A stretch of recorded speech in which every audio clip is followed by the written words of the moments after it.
Hello बच्चों आज के वीडियो में, आज के लेक्चर में आप लोग पढ़ेंगे कि जो कल आप लोगों ने वांट ऑफ इक्वेशन और सॉल्यूशन इक्वेशन हमने पूरी ये डिराइव कराई थी।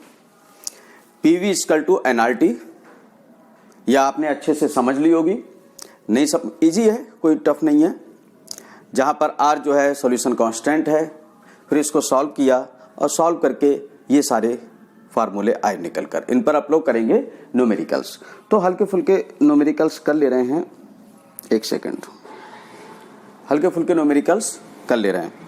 और बाकी और जो टिपिकल न्यूमेरिकल्स होंगे वो जब ऑफलाइन पढ़ाएंगे तब आप लोगों को हम करवा देंगे, ठीक है, अच्छे से करवा देंगे। बाकी जो सिंपल वाले हैं वो अभी कर ले रहे हैं इन्हीं पर बेस्ड। ये वाले क्लियर हो जाएंगे, वो अपने आप और फटाफट बहुत ईजिली होते रहेंगे। चलिए तो बच्चों इसको रफ करते हैं। एक छोटा सा टॉपिक पढ़ लेते हैं, फिर न्यूमेरिकल से स्टार्ट करते हैं। छोटा सा टॉपिक बच्चों समझ में तो आ ही रहा होगा। आप लोग जब हम ऑफलाइन पढ़ाते हैं, पढ़ाते हुए हम पूछ लेते हैं आप लोगों की समझ में आया कि नहीं आया, ठीक है ना। तो आप लोगों का ये जो स्टेटमेंट होता है ये हमें पता लगता रहता है।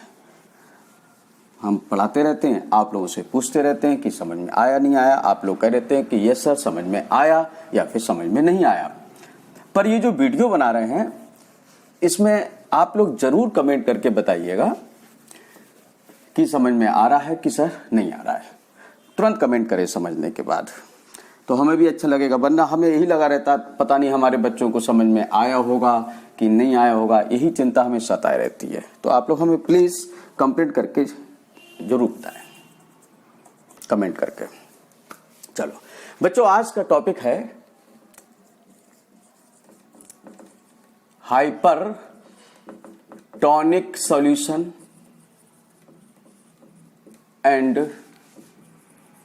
Hypotonic solution. ये बच्चों हमने आप लोगों को ये नोट्स में दिया था, अगर आप लोगों को दिख रहा हो तो ये हमने ये आप लोगों को समझाया था। ये यहाँ तक ही समझा दिया हमने, एक्सप्लेन कर दिया है। अब ये hypertonic solution and hypotonic solution आप लोग इसमें से पढ़ेंगे, ठीक है। फिर इसके बाद न्यूमेरिकल से स्टार्ट कर लेंगे। चलिए बच्चों हाइपरटोनिक सॉल्यूशन और हाइपोटोनिक सॉल्यूशन क्या है। तो देखो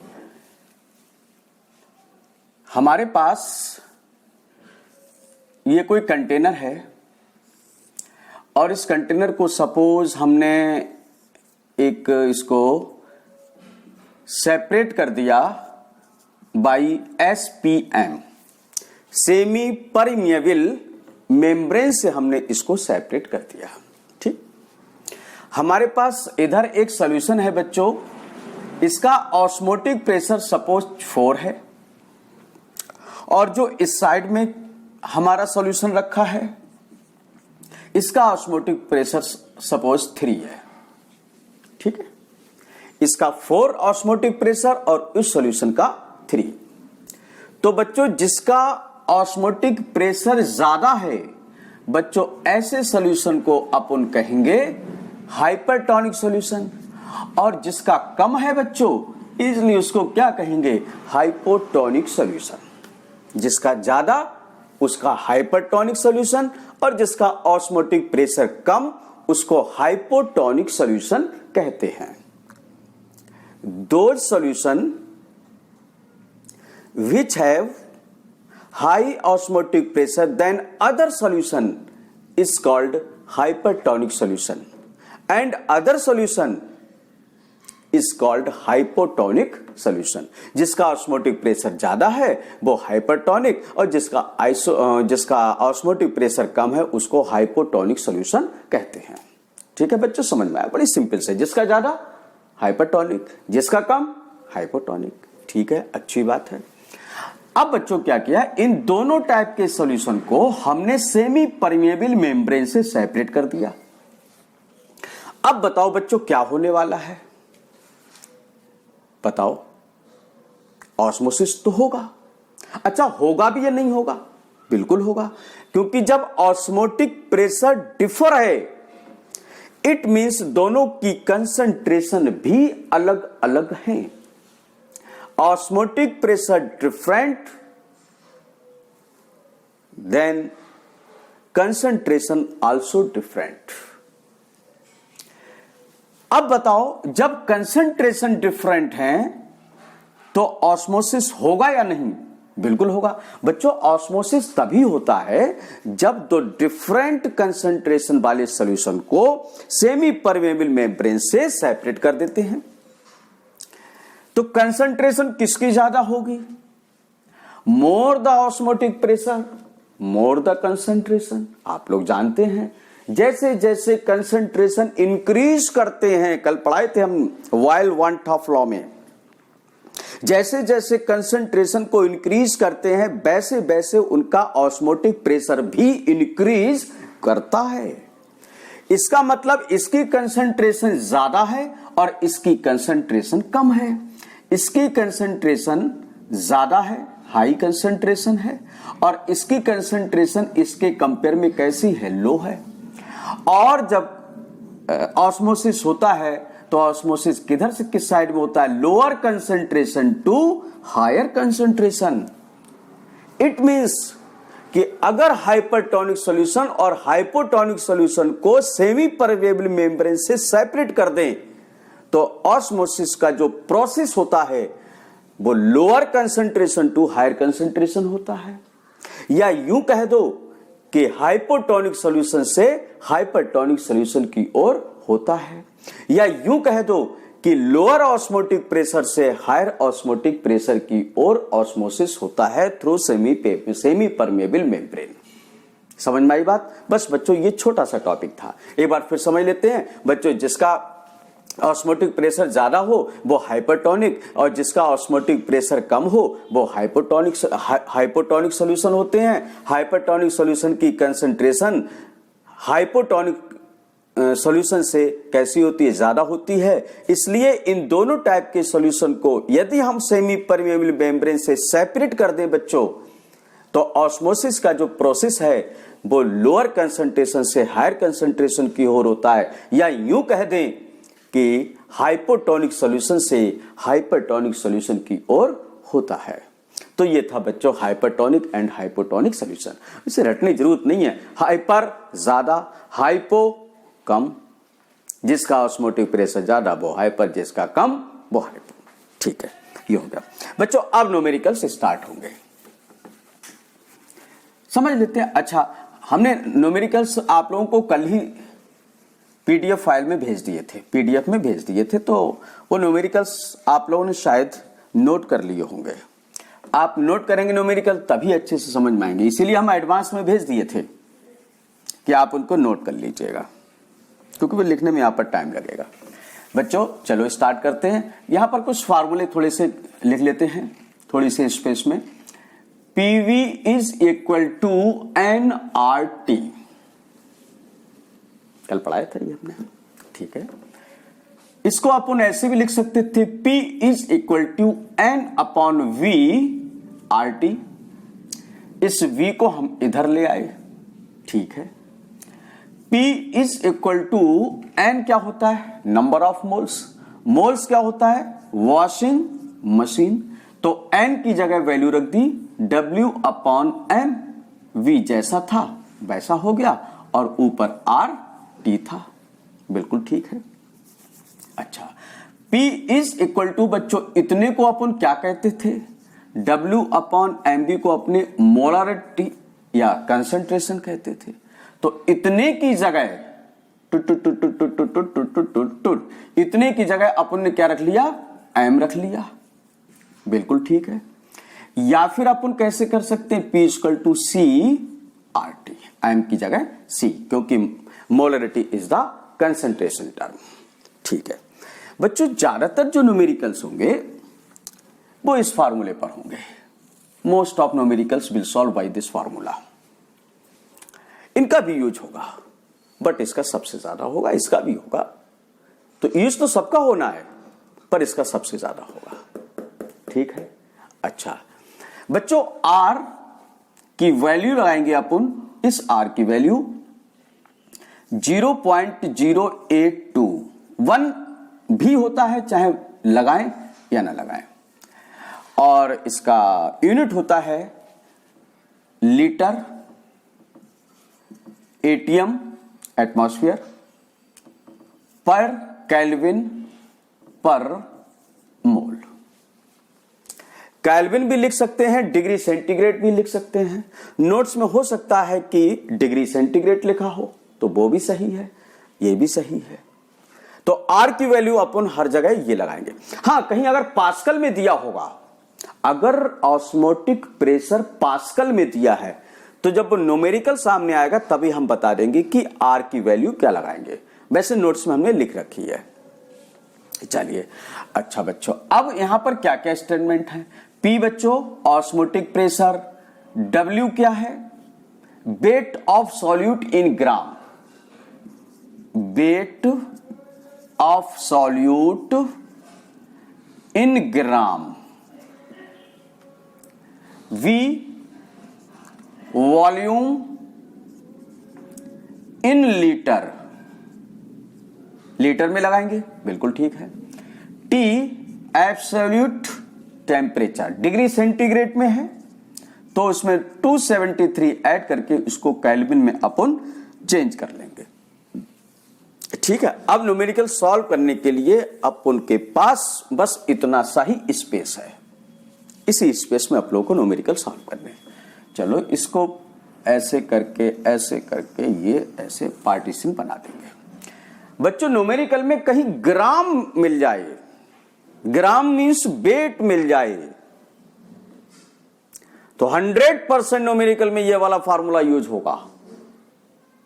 फिर से समझ लो, न्यूमेरिकल में कहीं भी हमें ग्राम मिल जाए, वेट ऑफ सॉल्यूट कहलाएगा। और वो कौन सा फार्मूला, ये वाला। ठीक है, स्टार्ट करें। चलिए स्टार्ट करते हैं। बच्चों, एक बात और बता दें, कभी हमने आप लोगों को परसेंटेज पढ़ाई थी, इस पर न्यूमेरिकल्स भी कराए थे, ढेर सारे न्यूमेरिकल्स कराए थे। एक परसेंटेज था बाई वेट और एक परसेंटेज था वाई वॉल्यूम, है ना। W upon W and W upon V। अपन जो न्यूमेरिकल्स करेंगे वो सारे के सारे W अपॉन V से करेंगे, वेट वाई वॉल्यूम से करेंगे। अगर हमारी परसेंटेज न्यूमेरिकल में इसमें दी है और जरूरत हमें इसमें है, हम जो भी यहां पर वॉल्यूम यूज करेंगे, मतलब जो भी परसेंटेज यूज करेंगे बच्चों, वो बाई वॉल्यूम यूज करेंगे। ये दी परसेंटेज तो अच्छी बात है, यदि नहीं दी है तो फिर ये दी होगी। अगर परसेंटेज दी है तो अच्छा, अगर ये दी है न्यूमेरिकल में, वैसे न्यूमेरिकल करेंगे तो और समझ में आएगा। यदि ये वाली परसेंटेज दी है तो ये हमारे मतलब की नहीं होगी, हमारे फेवर में नहीं है, तो इसको हम इसमें चेंज कर लेंगे। और चेंज करने के लिए हमारे पास क्या है बताइए, यस, डेंसिटी। तो न्यूमेरिकल में 100% डेंसिटी दिया होगा, 100% डेंसिटी दिया होगा, पर 99.9% न्यूमेरिकल्स में वाई वॉल्यूम से ही परसेंटेज दिया होगा। सपोज उन्होंने कह दिया 10% ग्लूकोज, इट मींस यहां पर उन्होंने कुछ भी नहीं लिखा, ना तो W/V लिखा, ना W अपॉन D लिखा, ना बाई वेट लिखा, ना बाई वॉल्यूम लिखा, तो हम अंडरस्टूड है हम किसमें इसको यूज करेंगे, बाई वॉल्यूम यूज कर लेंगे। ठीक है, चलो न्यूमेरिकल्स करते हैं, बाकी न्यूमेरिकल सामने आएगा तो इस बात को हम और क्लियर कर देंगे। छोटी छोटी कैलकुलेशंस होंगी वो आप लोग करेंगे, कैलकुलेशन करने का काम हमारा नहीं है, बस उसका तरीका सिर्फ समझाने का हमारा काम है। न्यूमेरिकल में जो मेन चीजें होती वो हम तुम लोगों को कैलकुलेशन में समझा देंगे। चलिए न्यूमेरिकल स्टार्ट करते हैं बच्चों। ये न्यूमेरिकल से अगर आप लोगों को दिखाई दे रहे हो, यहां से न्यूमेरिकल स्टार्ट करते हैं। ठीक है, हाइपरटोनिक एंड हाइपोटोनिक सॉल्यूशन के जो नीचे से न्यूमेरिकल दे रखे हैं वहीं से स्टार्ट कर रहे हैं। तो बच्चों न्यूमेरिकल है, what is the osmotic pressure. हम यहां पर एक न्यूमेरिकल तो पूरा लिख ही ले रहे हैं, क्वेश्चन है what is the osmotic pressure of 5% glucose, 5% glucose solution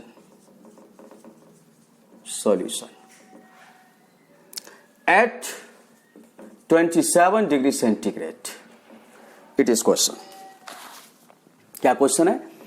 what, एक मिनट चेक कर ले, ठीक है। What is the osmotic pressure of 5% glucose solution and at 27 degree centigrade? ठीक है, इस टाइप के numericals very important numerical, very very important numericals. कैसे सॉल्यूशन होगा बहुत अच्छे से समझ लो बच्चों। अगर ये न्यूमेरिकल क्लियर हो गया तो most of the numericals solve होते चले जाएंगे। बस यही न्यूमेरिकल अच्छे से आना चाहिए, अच्छे से समझ लो। क्या है देखते हैं। What is the osmotic pressure means हमसे क्या पूछा गया है?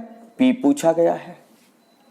ऑफ 5% ग्लूकोज, 5% ग्लूकोज, ठीक है, एट 27 डिग्री सेंटीग्रेड। तो टी मीन्स दिया है 27 डिग्री सेंटीग्रेड, ये है।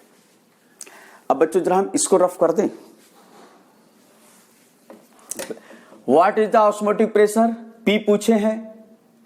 5% ग्लूकोज का, 5% ग्लूकोज का ऑस्मोटिक प्रेशर हमसे पूछा गया है। कितने टेम्परेचर पर? 27 डिग्री सेंटीग्रेड पर। अब जरा इसको हम रफ करते हैं, इसको हम कर लेते हैं रफ, ठीक। अब समझते हैं बच्चों। सबसे पहले आप लोग इसको सॉल्व कर लो, 5% ग्लूकोज को सॉल्व कर लो। क्या मतलब है? जब इन्होंने कुछ हमें दिया ही नहीं है कि ये बाई वॉल्यूम है या फिर बाई वेट है, तो हम इसको ना एज्यूम करके क्या एज्यूम कर लेंगे?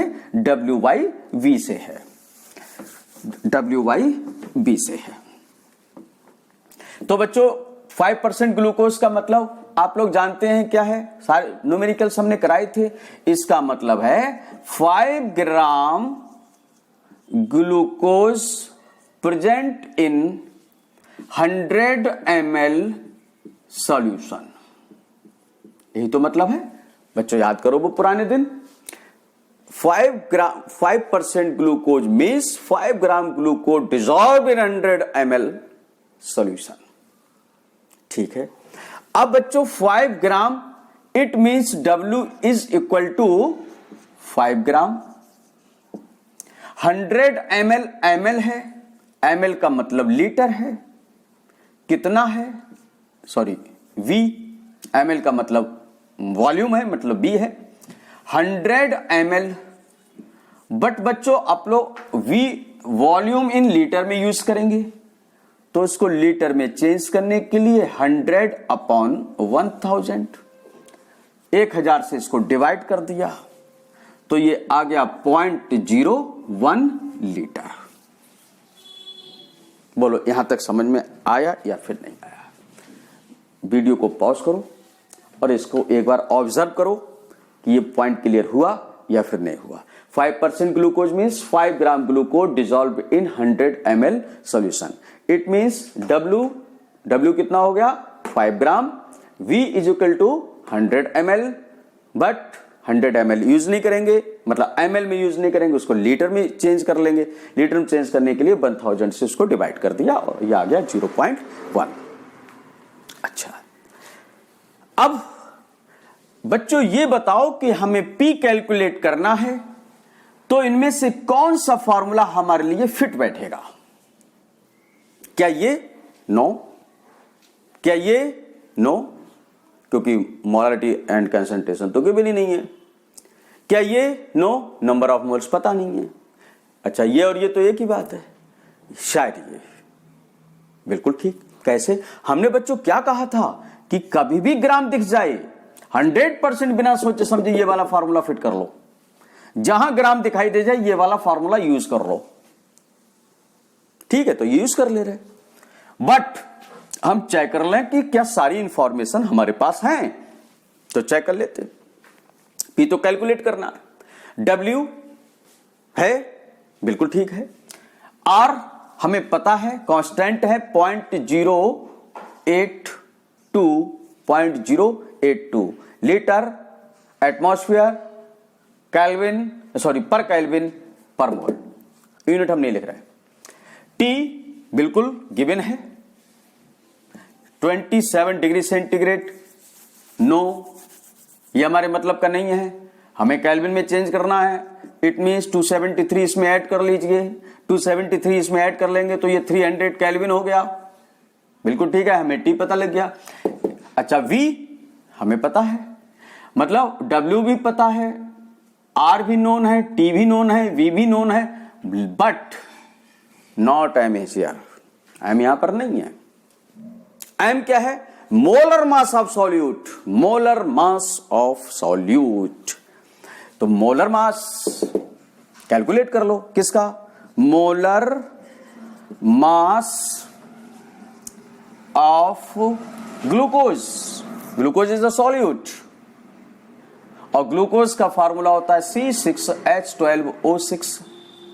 इसका मोलर मास आप निकाल लेना, हम बता दे रहे हैं कितना होगा, 180। ये तो आपको कैलकुलेट करना आता, हमने सिखाए थे नॉर्मल मोलरिटी पर न्यूमेरिकल्स कराए थे, ये तो आपको निकालना आता। फिर भी अगर किसी बच्चे को नहीं आता तो फोन करके हमसे पूछ लेना, हम सिखा देंगे, या कमेंट करके बता देना सर मोलर मास, तो इसको शॉर्ट वीडियो बना के भेज देंगे। तो 180 हो गया, बस वो फार्मूला लगा लो, P is equal to WRT upon MB। W बोलो बोलो बोलो, जल्दी बोलो, 5। आर बोलिए फटाफट 0.082, कुछ गड़बड़ हो गया, कुछ गड़बड़, हाँ गड़बड़ हो गया, 0.082, एंड टी इज 300, बिल्कुल ठीक है। M 180 into V 0.1। अब बच्चों इसको सॉल्व करना आप लोगों का काम है, ये सॉल्व कर लेंगे आंसर आ जाएगा, ये सॉल्व कर लेंगे तो आंसर आ जाएगा, आ जाएगा। ये समझ में आ गया, ये समझ में आ गया, ठीक है। जो भी होगा वो अपन का एटमॉस्फेयर में आंसर हो जाएगा, आंसर आंसर। समझ में आया बच्चों? ठीक है। नेक्स्ट न्यूमेरिकल, अब वीडियो हमारी बस इतनी ही बनेगी, अब नेक्स्ट वीडियो में नेक्स्ट न्यूमेरिकल करेंगे, हो सके तो न्यूमेरिकल्स आप लोग भी करके देखिएगा। Okay, bye bye bye.